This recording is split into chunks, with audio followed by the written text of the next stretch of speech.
Άδεια λοχείας θα παίρνει ο Μίτσος, παντρεύτηκε τον Κίτσο.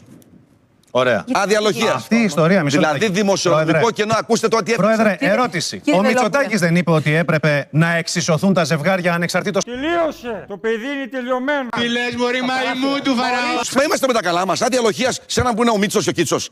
Μα το πρόβλημα είναι ο Μίτσος και ο Κίτσος. Παιδιά, ξέρετε τι έχει κάνει τώρα? Άνοιξε τον ασκό του αιώλου. Δεν καταλάβατε τι έγινε. Θα δικαιούνται όλα τα δικαιώματα. Δηλαδή, αν είναι ο Μίτσος με την κούλα, συγγνώμη. Τι είναι? Ο Μίτσος με την κούλα, κύριε Βελόπουλε. Κύριε Εγώ μια χαρά τα λέω. Γεννάει ο Μίτσος. Τρελαίνομαι τώρα. Βγάζει παιδιά. Άδεια μικρότητας. Θα τρελαθούμε. Έχουμε χάσει τη λογική μας. Επίδομα Το θέμα παιδιού. τεχνοθεσία. Βρέστε με τα καλά σας. Εδώ κόψαμε τα επιδόματα από τους πολύτεκνους και θα δώσω στο Μίτσο και στον Κίτσο επιδόμα παιδιού. Έτσι, μπράβο. Καταρχήν. Δεν θα πάρουν παιδί. Δεν δικαιούνται επίδομα παιδιού. Δεν κατάλαβες. Ο Μητσοτάκης κάτι είπε από την αρχή. Χεστήκαμε. Και εσύ. Αυτή η παράταξη, η οποία είναι του Κωνσταντίνου Καραμαλή, έχει εκφυλιστεί από τη ρίζα της